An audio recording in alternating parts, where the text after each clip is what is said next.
Hello बच्चों, आज हम पढ़ेंगे कक्षा 9वीं का गणित, है ना बच्चों। ये अब हम नई शुरुआत कर रहे हैं और यदि आप शुरू से गणित अच्छे से पढ़ना चाहते हो तो आप हमारे चैनल को सब्सक्राइब कीजिए, जिससे कि वीडियो के नोटिफिकेशन तुरंत मिलते जाए आपको और आप क्रम से गणित पढ़ते रहो, क्योंकि क्रम से पढ़ने से एक कंटिन्यूटी बनी रहती है और हमें अच्छे से समझ में आता है बच्चों।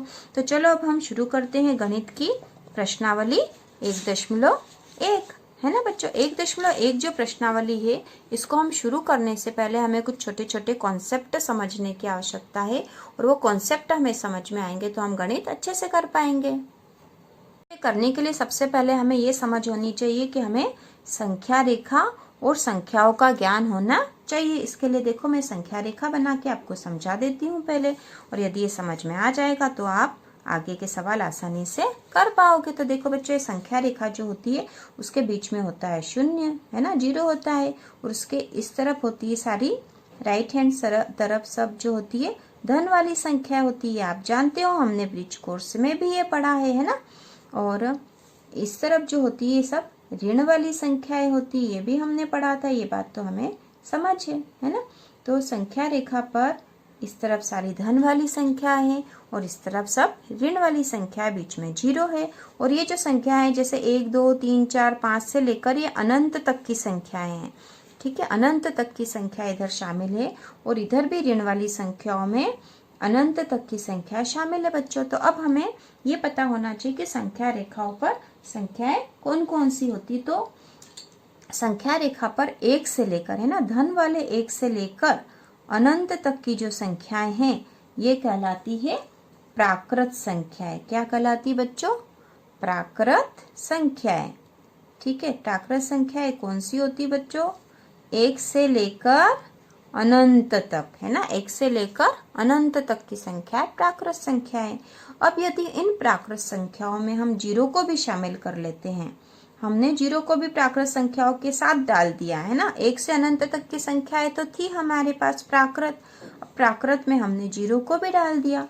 तो जब हम 0 को डाल देते हैं साथ में तो ये कहलाती है पूर्ण संख्याएं। क्या कहलाएगी बच्चों? पूर्ण संख्या, है ना। इसमें हमने 0 1 से लेकर अनंत तक की संख्याएं, है ना। तो ये हो गई पूर्ण संख्याएं। अब इन पूर्ण संख्याओं के साथ साथ यदि हम इसमें ये ऋण वाली संख्याएं भी शामिल कर लेंगे, हमने क्या करा, जैसे एक बैग ले लिया, बैग में सारी पहले 1 से लेकर अनंत तक की धन वाली संख्या डाल ली है, तो वो सारी संख्याएं हमारे लिए क्या कहलाएगी? प्राकृत संख्याएं। अब इन प्राकृत संख्याओं के साथ हमने उसमें 0 को भी डाल दिया, 0 को भी शामिल कर लिया, तो ये हो गई पूर्ण संख्या। 0 को शामिल करने से अब ये संख्याएं क्या कहलाएगी? पूर्ण संख्याएं। अब हमने इसमें ऋण वाली संख्याएं भी मिला दी है, तो सारी ऋण वाली अनंत तक की संख्याएं, है ना, और 0 और उसके साथ ही सारी धन वाली अनंत तक की संख्याएं, ये सारी संख्याएं क्या कहलाएगी बच्चों? पूर्णांक। क्या कहलाएगी? पूर्णांक, है ना। पूर्णांक में क्या आ गया है बच्चों? धन वाली सारी अनंत तक की संख्या, ऋण वाली सारी अनंत तक की संख्या और साथ में 0, तो ये संख्या कहलाएगी पूर्णांक। तो पूर्णांक, प्राकृत संख्या है, पूर्ण संख्या और पूर्णांक, ये 3 तरह की संख्या है, तो हम समझ गए। लेकिन इसके साथ में और भी होती है, जैसे हमने पढ़ा होगा, है ना, पढ़ाई है हमने, जैसे 2/3, है ना, 4/3, है ना, 5/7, या इस तरह की जो भिन्न वाली संख्या है ना बच्चों। भिन्न वाली जो संख्याएं हैं ये कहलाती है परिमेय संख्याएं। तो भिन्न वाली संख्याएं क्या कहलाती? परिमेय संख्या, है ना। अब परिमेय संख्याओं का हम इस तरह से भी बताते हैं कि वो संख्याएं, है ना, परिमेय संख्या वो संख्याएं होती है जिन्हें P/Q या P/Q के रूप में हम लिख सकते हैं, और जहां पर Q is not equal to 0, Q 0 के बराबर नहीं होना चाहिए, है ना। किस रूप में लिख सकते हैं? परिमेय संख्या वो संख्या होती है जिन्हें P/Q एक तरह से सिंबल है ना, केवल हमने सिंबल के लिए लिख रखा है यहाँ पे, और कुछ भी होता तो इतना कोई फर्क नहीं पड़ता। ऐसी संख्या है जिन्हें P/Q के रूप में लिखा जा सकता है, और जहाँ Q जो है मतलब अंश और हर के रूप में लिखा जा सकता है, और जो उसका हर हो वो 0 के बराबर नहीं होना चाहिए। तो ऐसी संख्याएं परिमेय संख्या कहलाती है ना। तो अब देखो बच्चों, इसके पहले जो हमने प्राकृत संख्या है, पूर्ण संख्या है और पूर्णांक की संख्याएं पढ़ी थी, क्या ये भी परिमेय संख्या है या इन्हें परिमेय संख्या के रूप में लिख सकते हम? तो हाँ बच्चों, इन्हें भी लिख सकते हैं, चाहे 4 लिखा हो या 5 लिखा हो, 2 हो। तो 4/1 है ना, 5/1 है ना, किसी भी संख्या के बट्टा में 1 लिखने से कोई फर्क नहीं पड़ता है और इनके बट्टे में 1 लिख सकते हैं हम आसानी से। तो इन्हें ये सारी जो संख्या ये परिमेय संख्याएं हैं, है ना बच्चों। अब परिमेय संख्या तो हमें समझ में आ गई कि परिमेय संख्या वो संख्या होती है जिन्हें P/Q या P/Q के रूप में लिख सकते हैं और Q जो है 0 के बराबर नहीं होना चाहिए, मतलब यहाँ 0 के बराबर नहीं होना चाहिए या 0 नहीं होना चाहिए। तो ये संख्या परिमेय संख्या कहलाएगी। अब इसके साथ ही और होती है बच्चों अपरिमेय संख्याएं। क्या होती है? अपरिमेय संख्याएं, है ना। अपरिमेय संख्याएं भी होती है संख्या रेखा पर, ठीक है। तो अपरिमेय संख्याएं, देखो इसको सामान्य तौर पे, बिल्कुल सामान्य तौर पे हम ऐसे समझ लेंगे कि रूट वाली संख्या, जैसे √3 है ना, √2 है, √4 नहीं आएगा, है ना बच्चों। देखो मैं बताती हूँ अभी, √5 है, √6 है, √7 है ना। अंडर रूट वाली जो संख्याएं हैं यह परिमेय संख्याएं कहलाती है। यहाँ पे मैंने कहा कि √4 नहीं आएगा क्योंकि √4 को जब हम सॉल्व करते हैं तो इसका आंसर आ जाता है 2, है ना। √4 किसका है? √4 है 2 का, इसलिए ये जो है परिमेय संख्या हो जाएगी, ये अपरिमेय संख्या नहीं होगी। लेकिन इनका कोई निश्चित हल नहीं है इस तरह का, इसलिए अपरिमेय संख्या कहलाएगी, ठीक है। अब हम अच्छे से तो हमने पढ़ ली है प्राकृत संख्याएं। प्राकृत संख्याएं होती है 1 से लेकर अनंत तक, है ना। 1 से लेकर अनंत तक की जो संख्याएं हैं वो सारी प्राकृत संख्याएं धन वाली, है ना। उसी प्रकार पूर्ण संख्या यदि कहेंगे, पूर्ण संख्याएं तो ये होती है 0 से लेकर अनंत तक की संख्या है, ठीक है। उसी प्रकार पूर्णांक जो होते हैं, पूर्णांक होते हैं 0 से इधर ऋण वाली सारी संख्या अनंत तक की और इधर धन वाली सारी संख्या अनंत तक की, पूर्णांक हो गए बच्चों, है ना। अब इसके साथ ही होती परिमेय संख्या, है ना, परिमेय संख्या। तो परिमेय संख्या कौन सी होती है? जिन्हें P/Q के रूप में लिखा जा सकता है और जहाँ Q जो है 0 के बराबर नहीं होना चाहिए, है ना। और उसी प्रकार अपरिमेय संख्याओं में आते हैं अंडर रूट वाली संख्या, लेकिन जिनका कोई पूर्ण मान नहीं निकलना चाहिए, जैसे √3, √2, √5, √7, ठीक है बच्चों।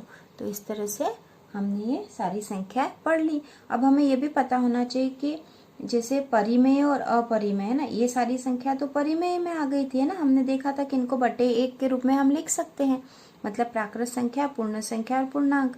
तो ये परिमेय हो गई थी। परिमेय और अपरिमेय दोनों संख्याओं को जब हम मिला देते हैं तो ये कहलाती है वास्तविक संख्या, है ना बच्चों। परिमेय और अपरिमेय संख्याओं को मिला देंगे तो ये कहलाएगी वास्तविक संख्या, है ना। इस तरह से संख्या रेखा की सारी संख्या आज हमने पढ़ ली है।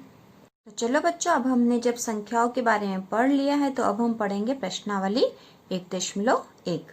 तो इसका जो पहला प्रश्न है उसे हम कॉपी में हल कर लेते हैं, क्योंकि छोटा सा तो है वैसे, पर अच्छे से समझने के लिए हम कॉपी में देख लेंगे उसको। तो प्रश्नावली 1.1 का जो पहला प्रश्न है, क्या 0 एक परिमेय संख्या है? क्या इसे आप P/Q के रूप में लिख सकते हैं, जहां P और Q पूर्णांक है और Q 0 के बराबर नहीं है? तो यहाँ हमसे पूछा है कि 0 एक परिमेय संख्या, तो हमें पता है ना परिमेय संख्या कौन सी होती है। परिमेय संख्या कौन सी होती है बच्चों? ये तो हम अभी पढ़ चुके हैं कि परिमेय संख्या वो संख्या होती है जिन्हें P/Q के रूप में लिख सकते हैं और जहाँ Q जो है 0 के बराबर नहीं होना चाहिए, हमें पता है। तो यहाँ पूछा कि 0 एक परिमेय संख्या है, क्या इसे आप P/Q के रूप में लिख सकते हैं, जहाँ P और Q पूर्णांक है और Q 0 के बराबर नहीं है? तो देखो 0 जो है 0/1 है ना, 0/2 है ना, 0/1 आदि संख्याएं हम लिख सकते हैं, है ना।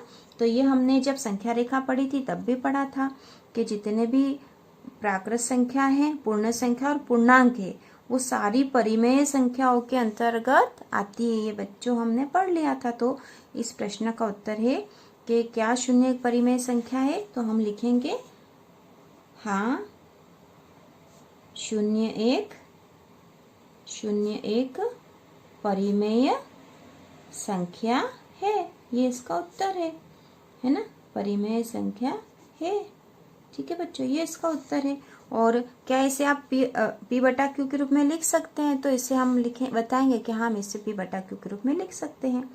ठीक है, तो ये हमने लिख के बता दिया है। ठीक है, अब अगला जो प्रश्न है बच्चों है 3 और 4 के बीच में 6 परिमेय संख्याएं ज्ञात कीजिए। 3 और 4 के बीच में 6 परिमेय संख्याएं ज्ञात करनी। तो हम इसको बिल्कुल सीधे सरल आसान तरीके से करेंगे, है ना। 3 और 4 के बीच में जब हमको 6 परिमेय संख्याएं ज्ञात करनी, तो हम क्या करेंगे? देखो बच्चों, ये तो 3 है ना, और ये है 4। तो इनमें इसी संख्या का गुणा करेंगे कि इनके बीच में इतना अंतर आ जाए कि 6 संख्या बीच में आ जाएगी। जैसे 6 का गुणा करेंगे यदि इसमें, तो 6 या 18 हो जाएंगे ना, उस स्थिति में 18 हो जाएंगे। और यहाँ 6 चौक 24 हो जाएंगे। तो 18 और 24 के बीच में कितनी संख्या आ जाएगी? देखो बच्चों, यदि हम इसमें 6 का गुणा करेंगे तो 6 या 18 हो जाएंगे, और 4 में 6 का गुणा करेंगे तो 6 चौक 24 हो जाएंगे। मैं आपको उदाहरण के रूप में बता रही हूँ। तो 18 और 24 के बीच में 6 संख्या हो जाएगी क्या? तो गिनो, 18, 19, 20, 21, 22, 23, 24 ही आ जाएगा वहाँ पे। तो हम इसमें 6 का गुणा नहीं करेंगे, है ना। हम इसमें एक संख्या ज्यादा मतलब 7 का गुणा करेंगे। तो 3 में 7/7, ऊपर भी 7 का गुणा करेंगे और नीचे भी। क्यों? क्योंकि 7 से 7 कट जाएगा और फिर वापस 3 के 3 ही मिल जाएंगे। इसलिए हम इस संख्या में 3 में ऊपर भी 7 का गुणा करेंगे और नीचे की भी, जिससे कि इसमें कोई फर्क नहीं पड़ेगा, इसके मान में कोई फर्क नहीं पड़ेगा। उसी प्रकार जो 4 है, इसमें भी हम क्या करेंगे? 7 का गुणा ऊपर भी, 7 का नीचे भी कर देंगे। तो देखो कितना आ जाएगा? 7 या 21/7, और ये हो जाएगा 7 चौक 28/7, है ना। तो अब हमें इसी संख्या का नया मान मिल गया। देखो 21/7 और 28/7। तो 21/7 और 28/7 के बीच में लिख दो आप। जैसे 21 तो है ही सही, है ना, तो इसके बाद के लिख दो आप 22/7, 23/7, 24/7, है ना, 25/7, 26/7 और 27/7। 28 तो वो संख्या ही थी। तो हमने लिख दिया कि 3 और 4 के बीच में जो 6 परिमेय संख्या ज्ञात करके हमने लिख दी है। ये हो गई 6 परिमेय संख्या। और कैसे निकाले बच्चों? हमने क्या करा कि इसमें 7 का गुणा ऊपर भी कर दिया और 7 का नीचे भी। 7 का ही इसलिए करा कि 7 या 21, 7 का गुणा दोनों में करेंगे तो ही इनके बीच में 6 परिमेय संख्या आएगी। यदि हमें 5 ही निकालनी होती तो हम 6 का भी गुणा 6 का ऊपर भी 6 का नीचे भी करना पड़ेगा, तो ही हम कर सकते हैं ना। तो 6 का करेंगे तो भी 6 का ऊपर और 6 का नीचे करेंगे। यदि हमें और ज्यादा संख्या निकालनी होगी तो हम थोड़ी बड़ी संख्या का गुणा ऊपर नीचे कर देंगे दोनों में। तो उनके बीच में जो अंतर की संख्या होगी वो हम उनकी परिमेय संख्या निकाल के बता देंगे। ठीक है, अब इसी प्रकार से अगला प्रश्न भी ऐसा ही है बच्चों कि 3/5 और 4/5 के बीच 5 परिमेय संख्याएं ज्ञात कीजिए, है ना। इनके बीच में कितनी?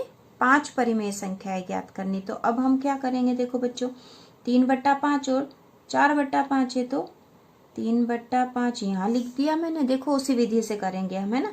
4/5 यहाँ लिख दिया। अब हम गुणा करेंगे किसका? यहाँ पे किसका गुणा कर लूं मैं? 7 का कर लूं या 6 का? यहाँ तो 5 ही निकालनी, 6 का भी करेंगे तो चल जाएगा। तो 6 का ऊपर भी करेंगे और 6 का नीचे भी, है ना। इसमें भी 6 का ऊपर भी और 6 का नीचे भी गुणा करेंगे। क्यों कर रहे हैं बच्चों गुणा? क्योंकि हमको इनके बीच की परिमेय संख्या निकालनी है ना। तो 6 या 18 हो गया और 5 अंक 30, है ना। ऊपर ऊपर का गुणा हो गया, नीचे नीचे का गुणा हो गया। उसी प्रकार यहाँ पे 6 चौक 24 हो गया और 6 पंजे 30 हो गया, है ना। तो अब 18 और 24 के बीच की संख्या जब हम यहाँ लिख देंगे तो वो इन दोनों के बीच की परिमेय संख्या हो जाएगी। तो देखो लिख देती हूँ मैं। 18 के बाद क्या हो गया? 19/30, है ना, 20/30, 21/30, 22/30, 23/30, है ना। तो ये है, मैंने इन दोनों के बीच की 5 परिमेय संख्या निकाल के आपको बता दिए, बहुत आसान विधि है ना। तो हमें ज़्यादा संख्या यदि निकालनी होगी तो हम यहाँ पे बड़ी संख्या का गुणा करेंगे दोनों में, है ना। यदि हमें और ज़्यादा संख्या होती 7, 8, 9 का गुणा कर सकते थे, हम 10 का कर सकते थे ना। तो 10 या 30 हो जाता और यहाँ 40, तो 30 और 40 के बीच में जितनी भी संख्या आती उतनी हम यहाँ लिख देते हैं, है ना। ये आसान तरीका, सबसे आसान तरीका है परिमेय संख्या। यदि कोई सी भी दो संख्या दे रखी हो तो उनके बीच की परिमेय संख्या आप इसे आसानी से निकाल सकते हो। अब जो अगला प्रश्न है बच्चों, वो हम बुक में से करेंगे। तो अगला प्रश्न जो है ये वाला, नीचे दिए गए कथन सत्य है या असत्य है, कारण के साथ अपने उत्तर दीजिए, है ना। नीचे दिए गए कथन सत्य है या असत्य, कारण के साथ अपने उत्तर दीजिए। तो पहला है कि प्रत्येक प्राकृत संख्या एक पूर्ण संख्या होती है ना। प्रत्येक प्राकृत संख्या एक पूर्ण संख्या होती है। तो बच्चों हमने अभी पढ़ा था प्राकृत संख्या और पूर्ण संख्या वाला, तो आपको पता ही होगा कि प्रत्येक प्राकृत संख्या, देखो बच्चों यहाँ हमने अभी पढ़ा था, है ना। प्रत्येक प्राकृत संख्या एक पूर्ण संख्या होती है क्या, तो प्राकृत संख्या होती है 1 से लेकर अनंत तक, और जब पूर्ण संख्या होगी तो हम इसमें 0 भी शामिल करेंगे। तो यहाँ पूछ रहा है कि प्रत्येक प्राकृत संख्या एक पूर्ण संख्या होती है, तो हम जवाब देंगे कि हाँ। देखो ये प्रत्येक प्राकृत संख्या ये सारी है और पूर्ण में ये सारी आई गई है, इसलिए हम बोलेंगे, इसका उत्तर लिखेंगे बच्चों, हाँ प्रत्येक प्राकृत संख्या एक पूर्ण संख्या होती है, क्योंकि पूर्ण संख्याओं में सभी प्राकृत संख्याएं आती है ना। पूर्ण संख्याओं में तो सभी प्राकृत संख्या आ जाती है और उसमें 0 भी शामिल होता है। तो इस तरह से हम बता सकते हैं कि जो प्राकृत संख्या वो तो पूर्ण संख्या है ही सही, ठीक है। इसी प्रकार अगला प्रश्न है बच्चों, प्रत्येक पूर्णांक एक पूर्ण संख्या होती है। क्या पूछा है, प्रत्येक पूर्णांक एक पूर्ण संख्या होती है। तो बच्चों हमने ये भी पढ़ा था कि प्रत्येक पूर्णांक एक पूर्ण संख्या होती है या नहीं। तो देखो पूर्णांक तो ये है ना, ये पूर्णांक है। पूर्णांक में क्या होता है कि जो धन वाली सारी संख्याएं भी आ जाती, 0 भी, और ऋण वाली सारी संख्याएं मिलकर पूर्णांक कहलाते हैं। तो हमसे तो ये पूछा है कि प्रत्येक पूर्णांक एक पूर्ण संख्या होती है क्या, तो हम इसका क्या जवाब देंगे, नहीं, है ना। प्रत्येक पूर्णांक एक पूर्ण संख्या होती है क्या, नहीं होती, क्योंकि इसमें तो ऋण वाली संख्या भी शामिल है, ठीक है बच्चों। प्रत्येक पूर्णांक मतलब प्रत्येक पूर्णांक में ऋण वाली संख्याएं भी आ गई है तो पूर्ण संख्या नहीं है, इसलिए हम बोलेंगे कि प्रत्येक पूर्णांक पूर्ण संख्या नहीं होती, क्योंकि इसमें ऋण वाली सारी संख्याएं भी शामिल होती है, ठीक है। दूसरे का उत्तर हम लिखेंगे, क्योंकि सत्य असत्य थे, ऊपर वाले में भी आप यहाँ सत्य लिखना है ना, सत्य, ठीक है। उसी प्रकार यहाँ नीचे वाले दूसरे क्वेश्चन के आंसर में भी यहाँ पे आएगा असत्य। सत्य और असत्य पूछे थे तो हम उसी तरह से जवाब देंगे जैसे प्रश्न पूछा गया है। तो यहाँ आएगा असत्य, प्रत्येक पूर्णांक एक पूर्ण संख्या नहीं होती, क्योंकि इसमें ऋण 1, ऋण 2, ऋण 3 आदि भी शामिल है जो पूर्ण संख्या नहीं है, इसलिए प्रत्येक पूर्णांक एक पूर्ण संख्या नहीं हो सकती। अब तीसरा प्रश्न देखते हैं। तीसरा है, प्रत्येक परिमेय संख्या एक पूर्ण संख्या होती है। ठीक है बच्चों, क्या पूछा है, प्रत्येक परिमेय संख्या एक पूर्ण संख्या होती है क्या। तो हमें पता है कि परिमेय संख्या है। देखो बच्चों, परिमेय संख्या पूर्ण संख्या होगी क्या। तो देखो बच्चों, परिमेय संख्या हमने पढ़ी थी कि परिमेय संख्या है तो वो होगी जिन्हें 1/2, 3/4 इस तरह से रूप में लिख सकते हैं। ये परिमेय संख्या है जिन्हें P/Q के रूप में लिख सकते हैं और Q 0 के बराबर नहीं होना चाहिए। तो हमसे यहाँ पूछा गया है कि प्रत्येक परिमेय संख्या पूर्ण संख्या होती है, प्रत्येक परिमेय संख्या पूर्ण संख्या होती है क्या। तो परिमेय संख्याओं में तो ऋण वाली संख्याएं भी आ जाएगी पट्टे में, लेकिन पूर्ण संख्याओं में तो आ नहीं सकती है ना। तीसरे का उत्तर आएगा असत्य, प्रत्येक परिमेय संख्या एक पूर्ण संख्या नहीं होती, क्योंकि ऋण 2/5, ऋण 6/3 पूर्ण संख्या नहीं है। ये केवल उदाहरण के तौर पर लिख रखा है मैंने, कोई सी भी संख्या आप लिख सकते हो बच्चों यहाँ पे, क्योंकि जो ऋण वाली संख्याएं हैं वो पूर्ण संख्याओं में नहीं आती है। तो इस प्रकार से परिमेय संख्याओं में तो आती है लेकिन पूर्ण संख्याओं में नहीं आती, इसलिए प्रत्येक परिमेय संख्या एक पूर्ण संख्या नहीं होती है। तो इस प्रकार से हमारे प्रश्नावली 1.1 पूरी हो चुकी है।